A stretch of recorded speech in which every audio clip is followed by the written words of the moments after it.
দীর্ঘ বছর আমি ক্রন্দন করছি এর জন্য, যেদিকে যাই সেদিকে দেখি মানবের মধ্যে কারো বিশ্বাস নেই, ভক্তি নেই, জ্ঞান লুপ্ত। বিশ্বাস কোনো খোঁজ নাই। বিশ্বাস ব্যক্তি, বিশ্বাস বলতে কোনো ব্যক্তি, সে ব্যক্তির কোনো অ্যাড্রেস নেই, কোনো খোঁজ নেই। এবং জ্ঞান, জ্ঞান ব্যক্তিকে আমি খুঁজে পেলাম না, এবং বৈরাগ্য ব্যক্তিকে কোথাও দেখলাম না। তাই দুঃখে আমার পুত্রগণকে নিয়ে আমি দুঃখে কাতর হয়ে কাঁদছি। বলছে তোমার পুত্রগণ? বলছে হ্যাঁ। বলছে এই যে দুই পুত্র বৃদ্ধ অবস্থায় যে শুয়ে রয়েছে, এই দুই পুত্রকে? বলছে বাবা আর কেহ নয়, এই দুই পুত্র হচ্ছে আমার। একটির নাম হচ্ছে জ্ঞান, আর একটার নাম হচ্ছে বৈরাগ্য। মহাপ্রভু বললেন কলিতে জীবের কোনো বৈরাগ্য নেই। বৈরাগ্য অর্থ বৈভবত্যাগী, তাকে বলা হয় বৈরাগী। আমি বেশ গ্রহণ করেছি, কিন্তু অন্তরে আমার কামনা বাসনা, ছল চাতুরি, মিথ্যা প্রবঞ্চনা একটিকেও আমি বিসর্জন দিতে পারিনি। লোক দেখাবা মাত্র সাধু সেজেছি। এর জন্য তারক গোসাই লীলামৃতে উনি লিখলেন, মহর্ষি তারক কি লিখলেন? সাজ পরত কাজ করো। প্রবাদে আছে, কাজ করলে কাজী, না করলে বাজি। কত বড় কথা বলবেন। মহাপ্রভু বললেন নামের রুচি জীবে দয়া, বৈষ্ণব সেবন, ইহা ছাড়া ধর্ম নাহি, শুনো হে সনাতন। নামের রুচি জীবে দয়া, জীবের প্রতি দয়া। মহাপ্রভু বললেন নামের রুচি জীবে দয়া, বৈষ্ণব সেবন, ইহা ছাড়া ধর্ম নাহি, শুনো হে সনাতন। তারক গোসাই লীলামৃতে লেখলেন, পিতামাতা করিবে ভক্তি, মানুষেতে নিষ্ঠা, আর যত সব ক্রিয়া ভ্রষ্টা। কার কথা মানবেন? কথাটা একটাও মিথ্যা না। মহাপ্রভু বললেন নামারুচি জীবে দয়া, বৈষ্ণব সেবন, ইহা ছাড়া ধর্ম নাই, শুনো হে সনাতন। তারক গোসাই লীলামৃতে লিখলেন, পিতামাতা করিবে ভক্তি, মানুষেতে নিষ্ঠা, আর যত সব ক্রিয়া ভ্রষ্টা। ঠাকুর অনুকূল চন্দ্র বললেন, প্রেমময় ঠাকুর অনুকূল চন্দ্র কি বললেন? মানুষ আপন, টাকা পর, যত পারিস মানুষ ধর। মানুষের সঙ্গ করাটাই হচ্ছে সৎসঙ্গ। মানবের সঙ্গ কোন মানব? হাত, পা, চক্ষু, কর্ণ, নাসিকা, জিহ্বা, ত্বক থাকলে তো মানুষ বলা যায় না তাকে। কত মানুষ ওই যে আসার সময় মালকানগিরিতে দেখে এলাম, আসার পথে কত মানুষ ড্রেনে পড়ে রয়েছে, কাপড় নেই, হুঁশ নেই, অথচ একটা মানুষ। কথাগুলি বুঝে নিবেন। ড্রেনে পড়ে রয়েছে কেন? এমন জিনিস গ্রহণ করেছে তার কোনো চেতনাই নেই। কি রোদ্দুর, কি বর্ষা, ওই রোদ্রের মধ্যে শুয়ে রয়েছে। কত পাওয়ারফুল জিনিস তাহলে সে ব্যবহার করেছে। তার ভিতরে কোনো সত্তাই নেই, শ্বাস প্রশ্বাস চলছে কিন্তু কোনো চেতনা নেই। মানুষ বলা যায় কি তাকে? কি? যার মান হুঁশ আছে তাকেই মানুষ বলা হয়। মানুষ বলতে কি? আমি কি, কোথায় ছিলাম, কোথায় আসছি, আমার কি করা কর্তব্য, এই তিনটা জিনিসকে যিনি নড়াচড়া করেন সে হচ্ছে মানুষ। আমি কে, কোথা থেকে আসছি, আমার পরিচয় কি, আমিটা মানুষ। আমার পরিচয় কি, আমিটা মানুষ। মানুষের ধর্ম কি? সচ্চরিত্র থাকা, সত্য কথা বলা, সৎ পথ অবলম্বন করা, সত্য জিনিস দর্শন করা, সত্য ভাবাময় গ্রহণ করা, সৎসঙ্গ করা। ঠাকুর অনুকূলচন্দ্র কি বললেন? সৎসঙ্গ করলে জ্ঞান বাড়ে, কারণ সৎসঙ্গে কোনোদিন অসৎ কথা হয় না, সত্য কথাই হয়, আধ্যাত্মিক জগতের কথা হয়, জ্ঞানের কথা হয়। তাই কলিহত জীবের এগুলি গ্রহণ করা সময় নেই। কি সময় রয়েছে? বাকি সবকিছু সময় আছে, কিন্তু ওটা তোমাকে কল্যাণ করবে না, যে শান্তি দিবে না, তোমাকে সুখ দিবে। তোমার মনে তো শান্তি নেই, তুমি সুখ দিয়ে কি করবে? এই পড়িয়ায় যত ভক্তগণ রয়েছেন, বিজনেস বালা, অট্টালিকা বালা, কোটিপতি বালা, তারা যেন ভাবে না আমারও প্রচুর টাকা রয়েছে, মাঝিকে ঘোষ দিব, পার হয়ে যাব। এই তো তুমি এই দুর্নাপালের নদী, এখন না ব্রিজ হয়েছে, যখন ব্রিজ ছিল না, ডোঙ্গায় আসা যাওয়া করত জীব, ওই ডোঙ্গাওয়ালাকে অর্থ করি না দিলে পার করত না। 1 টাকা হোক, 4 আনা হোক, 8 আনা হোক, 10 টাকা হোক, এই যে দুর্নাপালের নদীতে আগে টাকা, তারপরে পার করত, বিনা টাকায় পার করে না। এই যে দুর্নাপালের, এটা তো দুর্নাপালের নদী নয় যে তুমি 10 টাকার জায়গায় 20 টাকা দিবে আর এই পার থেকে ওই পার হয়ে যাবে। তারকর্তা লীলামিতে এক জায়গায় লেখলেন খুব সুন্দর, জি ভাব পারের যে মাঝি, যে সমুদ্র, ভব সমুদ্র রয়েছে, ওই সমুদ্রে মাত্র একটাই মাঝি, দুইটা না, ওই একটা মাঝি। ওই মাঝি নৌকা যদি পার হতে হয়, এই ভব সমুদ্র যদি পার হতে হয় তোমাকে, তাহলে কি করতে হবে? তোমাকে কড়ি দিতে হবে, কড়ি। কি কড়ি? ভক্তি রূপ নববিধা, শ্রবণং কীর্তনং অর্চনং বন্দনং শরণং। এই যে নববিধা ভক্তি, শ্রবণ বলছে প্রথম শ্রবণ। তুমি মন দিয়ে ভাগবত কথা শ্রবণ করেছো তো বাবা? যদি শ্রবণ করেছো, তাহলে তোমার হৃদয়ের মধ্যে অজ্ঞানতা যে দূর হয়েছে, অজ্ঞানতা যে আছে সেটা দূর হয়েছে। তো এখান থেকে আমাদের 117 নম্বর ভিলেজ প্রত্যেকে জানে, সুখদেব দাদা আজকে বোধহয় আসছে। এখান থেকে 17 নম্বর গ্রাম, জঙ্গলের রাস্তা, আমি একবার গিয়েছিলাম। কথাটা এর জন্য বলছি, সেখান থেকে দাদা চলে আসছে। সুখদেব দাদাকে সবাই চিনেন, তিনি একজন পরম বৈষ্ণব। বলাটার উদ্দেশ্য, তিনি প্রত্যেকদিন এখানে ভাগবত কথা শ্রবণ করার জন্য আসেন। কেন আসেন? ঘরে তো কত টিভিতে কত কি দেখছে, কেন আসেন এখানে? এটাকে সৎসঙ্গ বলা হয়। তিনি বুঝতে পেরেছেন একমাত্র সদ্গতি সৎসঙ্গ বিনা আর গতি নেই। শ্রবণ, যত শ্রবণ করবে তত আধ্যাত্মিক জগতের জ্ঞান তোমার ভিতরে জাগৃত হবে, ততই তুমি সংসার সমুদ্র থেকে তুমি পরিত্রাণ পাবে। তুমি যে তোমার মনটাকে চতুর্দিকে বাধা রেখে দিয়ে দিয়েছো, তাই না? এক একটা বাঁধন ছেড়তে তোমার অনেক সময় লাগবে, একটা বাঁধন ছেড়তে তোমার অনেক সময় লাগবে।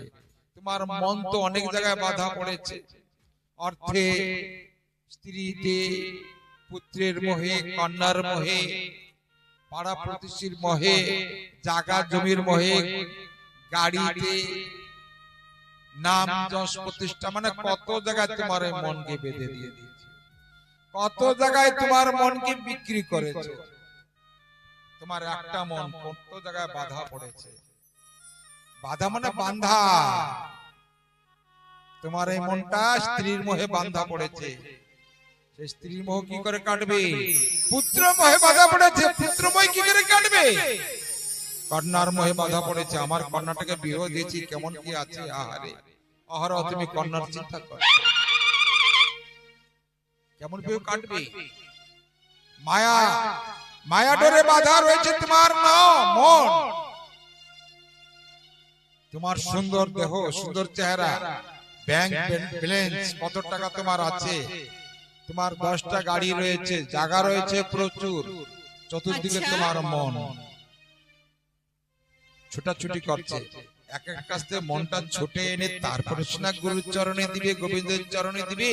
তোমার মনটাকে কত জায়গায় বাধা রেখেছো।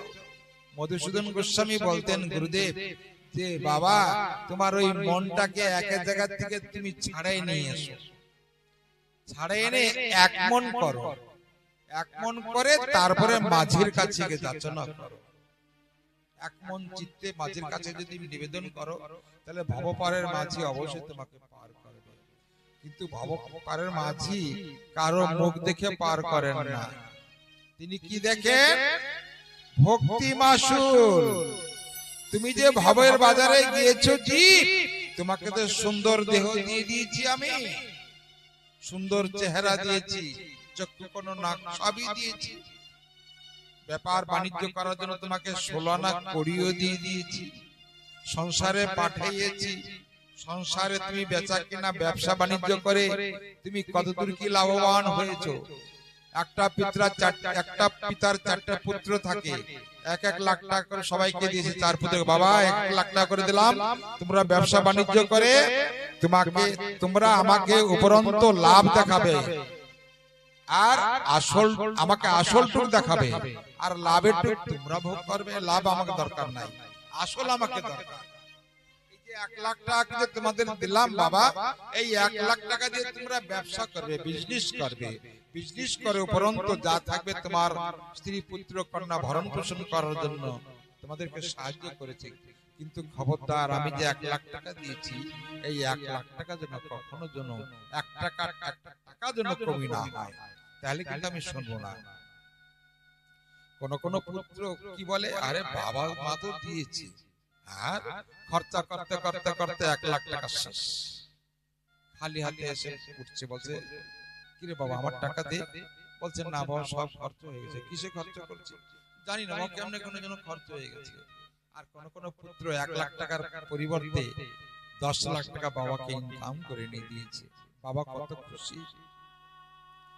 আর কোন কোন পুত্র 1 লাখ টাকা শেষ করে দিয়েছে। আমার যে ভব যে পিতা, বিশ্ব পিতা, যিনি সারা বিশ্ব জীবকে তিনি এই বাণিজ্য করার জন্য তিনি অর্থ করে দিয়ে পাঠিয়েছেন, সেই অর্থ করি তুমি সব গচ্ছিত ভাবে রেখেছো তো বাবা। সে মালিকের যে 16 আনা তোমার দেহটা যে দিয়ে দিয়েছে, 16 আনা যে তোমাকে পরিপূর্ণ ভাবে তোমাকে দিয়ে দিয়েছে, এগুলি তুমি সব গচ্ছিত করে রেখেছো তো। পিতৃ সম্পদ তোমাকে দিয়ে দিয়েছে, এটা ঠিক সময় মতন বিয়ে করেছে তো। তোমাকে দান ধ্যান করার জন্য বলা হয়েছিল, তুমি ব্যবসা বাণিজ্য করে তুমি দান ধ্যান করবে, তাহলে তোমার মুক্তি হবে, কল্যাণ হবে, শান্তি হবে, এই ভব সমুদ্র থেকে তুমি পার হতে পারবে। তা তুমি করেছো তো বাবা, উপরন্তু কিছু ব্যবসা বাণিজ্য করেছো তো। আমার রশিদ বাবা এবং মা প্রত্যেক বছর 50-60 হাজার টাকা খরচ করে আসেন, এরাও সাংসারিক, আমিও সাংসারিক। প্রত্যেক বছর দীর্ঘ বছর ধরে তারকেশ্বরে যাচ্ছেন, প্রত্যেক বছর একটি বছর বাদ দিচ্ছেন না। এই খরায় মানুষ বের হয় না, আর তারকেশ্বরে গিয়ে এরা খাটি দিয়ে সে আবার ভাগবত সঙ্গ করছেন। অর্থই পরমার্থ।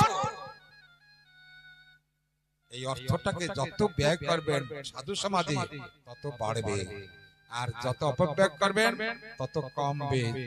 জন্ম জন্মান্তর ধরে আর এই অর্থের লাগার পাবেন না। কত ভক্ত রয়েছে একটি টাকার জন্য এর কাছে হাত পাতায়, ওর কাছে হাত পাতায়, তা আপনারা সব দেখছেন। মিথ্যা কিছু না, শাস্ত্রের সঙ্গে মিলে দেখেন। একটা টাকার জন্য জীব সারা রাত্রি দাঁড়ে থেকে ভিক্ষাঙ্গদেহী ভিক্ষা করে। কেন?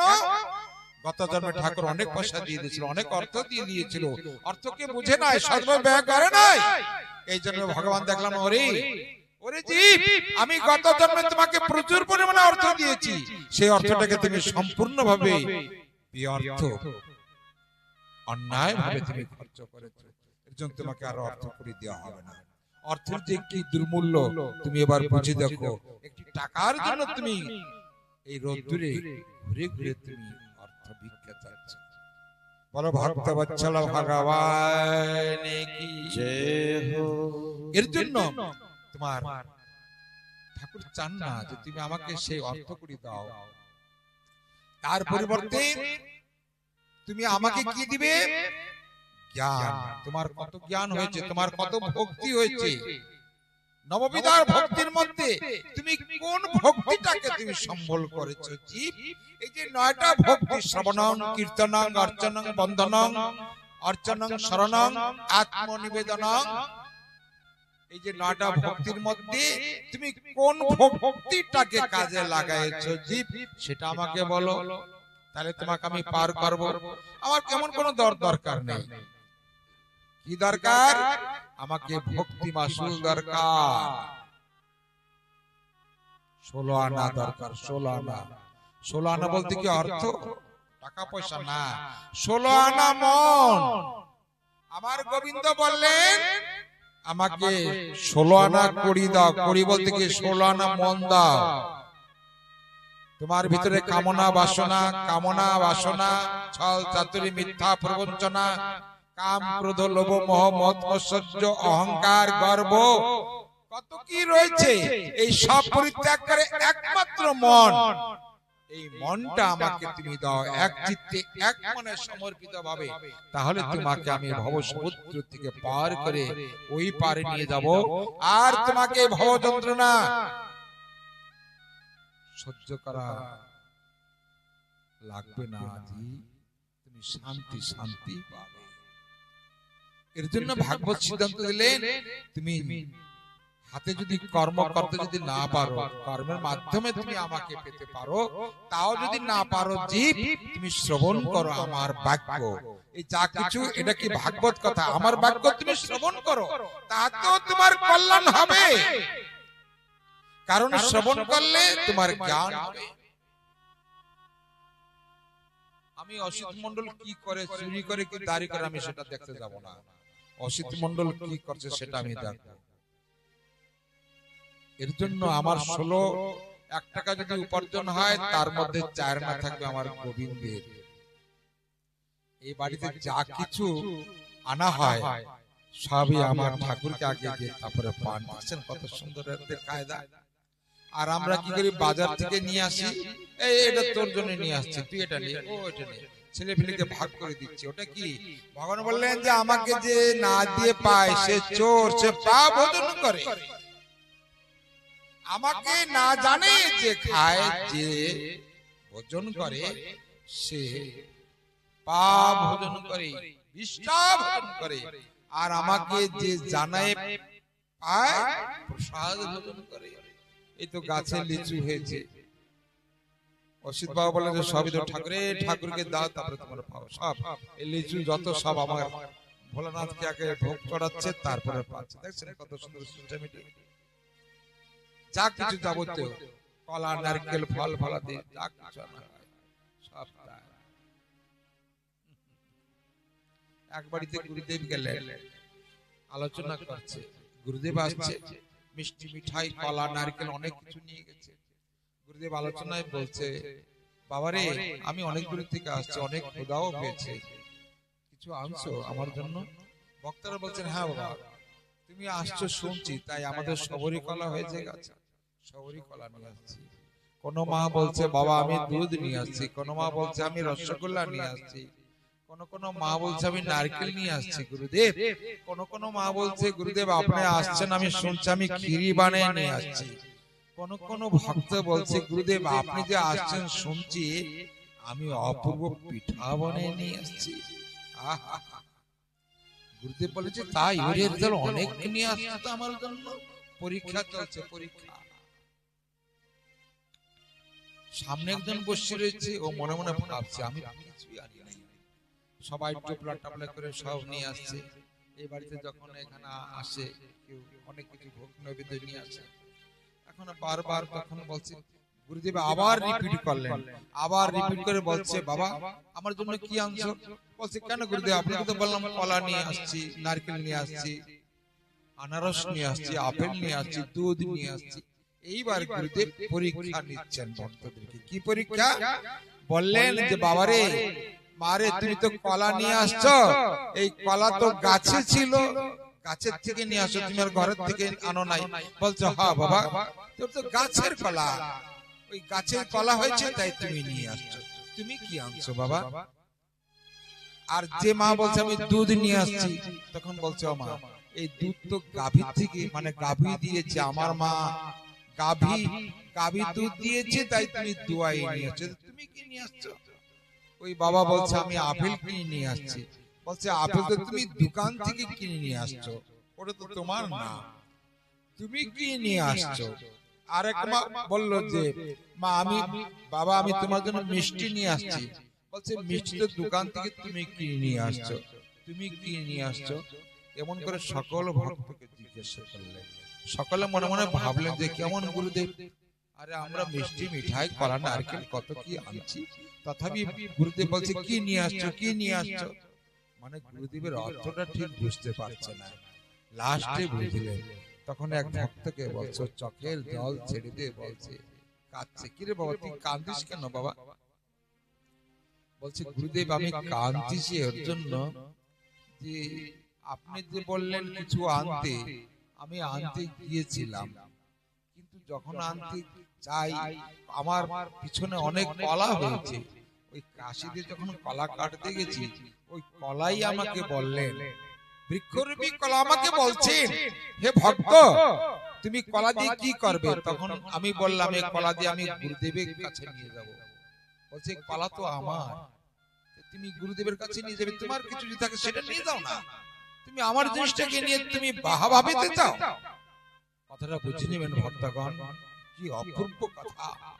এই কলা তো আমার, আমি আমার কলা নিয়ে তুমি নাম কিনে দিতে চাও? তোমার যা আছে তাই তুমি গুরুদেবকে দাও। তখন বললেন যে বাবা আমি কলা গাছে যখন কলা আনতে গেলাম, কলাই কথা বললো, কলা গাছ, নারকেলও সে কথা বললেন, ফলও সে একই কথা বললেন।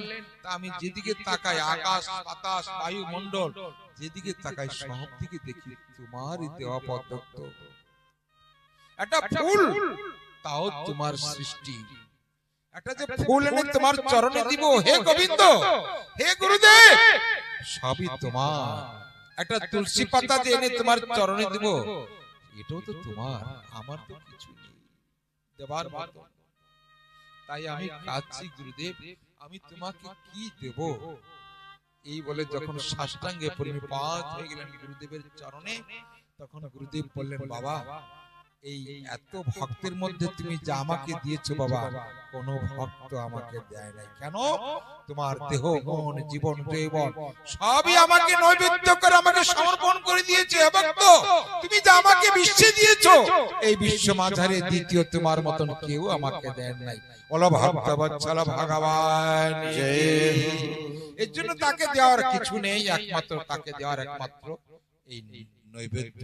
এই দেহটা হচ্ছে নবদ্বীপ ধাম, দেহটাকে নৈবেদ্য করে তার চরণে অর্পিত করা, সমর্পিত করা, এটা হচ্ছে তাকে দেওয়া ভক্তিমূলক। ভবে নায়া সাত ছিল ভালো,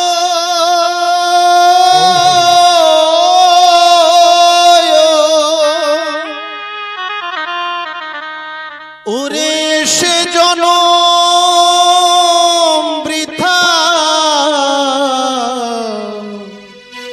বৃথা গেল রে,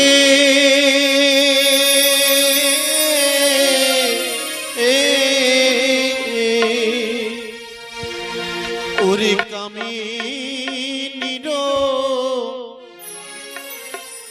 মায়াতে ভুলে ও জনম গেল বিফলে।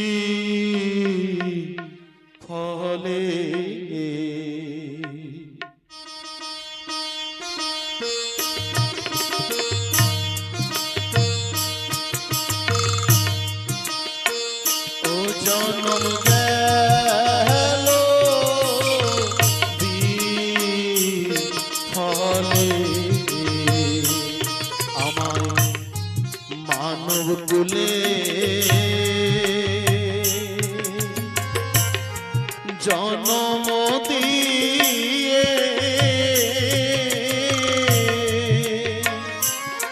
ভবে কেনবা পাঠালে ও জনম গেল হলে ওরে জনম গেল হলে তাই গৌর প্রেমানন্দ হরি হরি বল। হরি বল।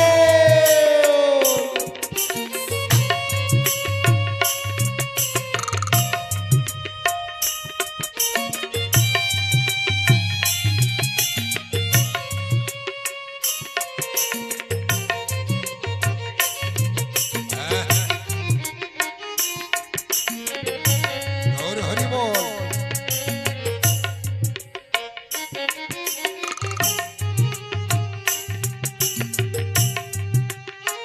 ভক্তি দেবী আসো, ভক্তি দেবী।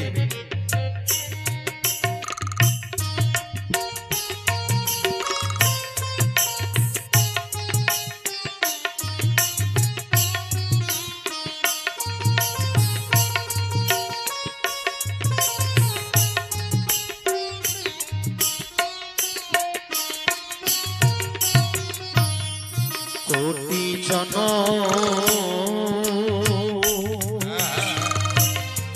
করিয়া ভ্রম রাধে রাধে। তবু মোর হইল না সাধু কেবল মায়ারি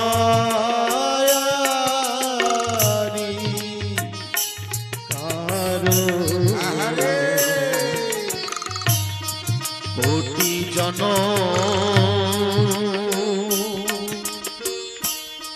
করিয়া ভ্রম তবু মোর হইল না সাধু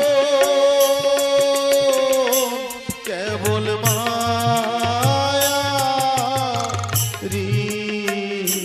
কারণ আমার এ জনম বিফলে গেল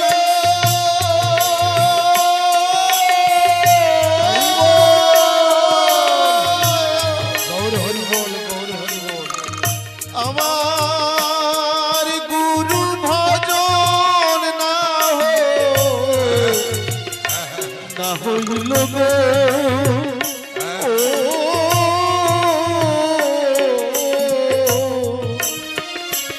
আমার এ জনম বিফলে গেল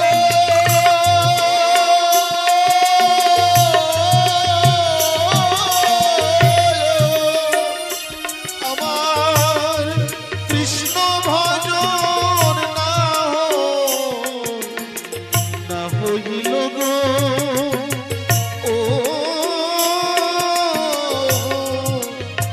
ও হবে এ দুঃখ কিয়া যাবে মরিলে জনম গেল বিফলে ওর জনম গেল বিফলে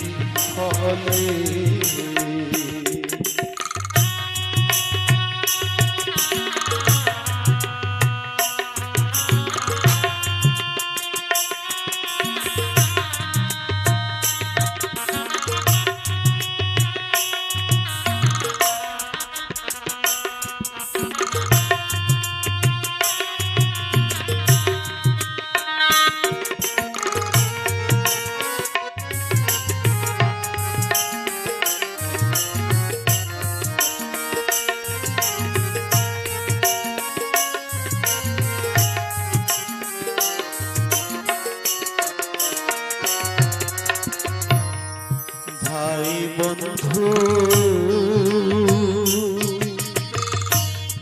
পুত্র পরি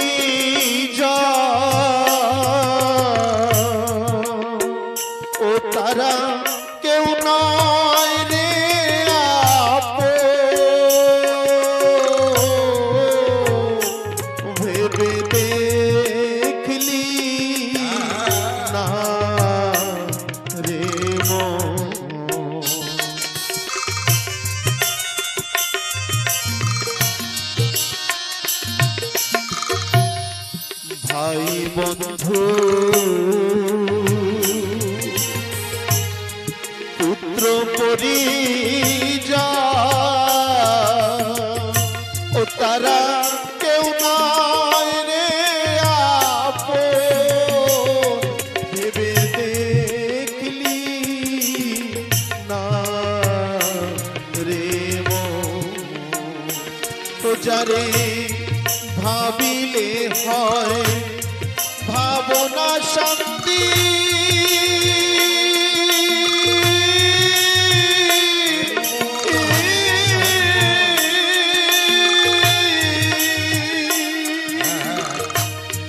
দূরে যাবে এই মনের ভ্রান্তি রে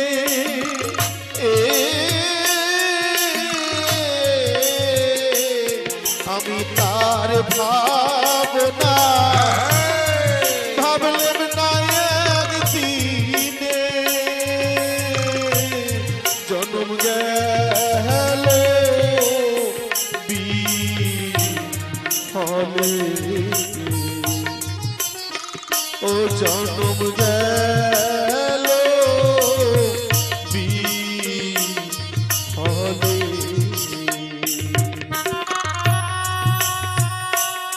জয় জয় সাধু গুরু বৈষ্ণব প্রীতি প্রেমানন্দে হরি বল হরি বল।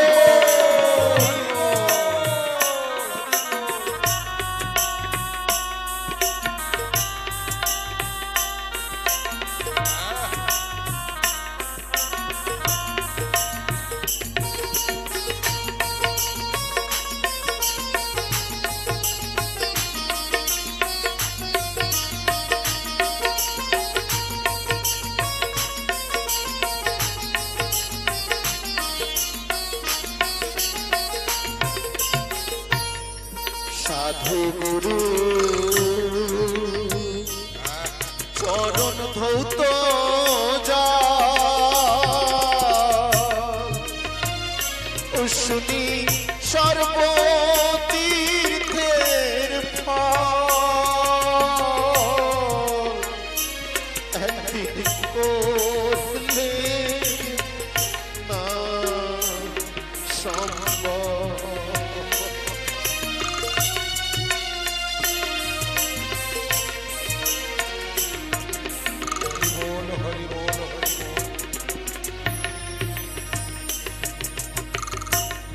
সাধু গুরু চরণ ধৌত শুনি সর্বতীর্থে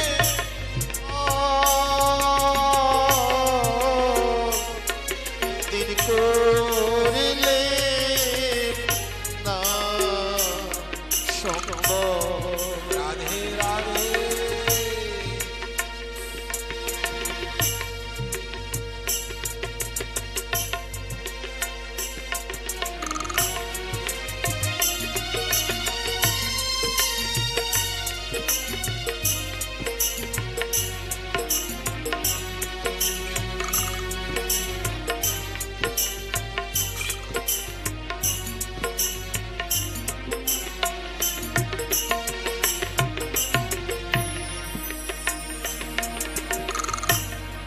সাধু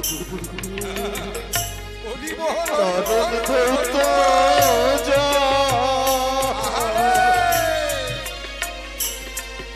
গৌর হরি শুনি সর্বতীর্থের ফল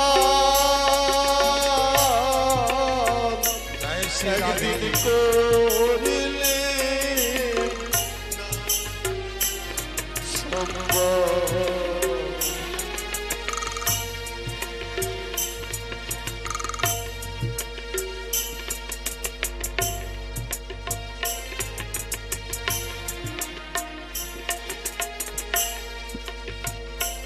আমার দিনে দিনে দিন ফুরালো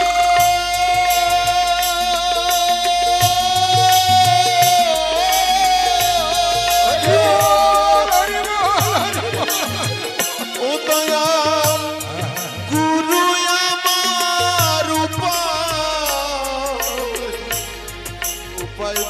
বন্ধু ও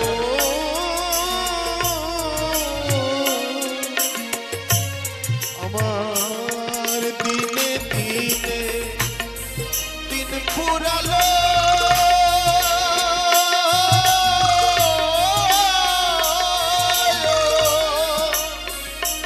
দয়াল গুরু আমার উপায় বলো গো ও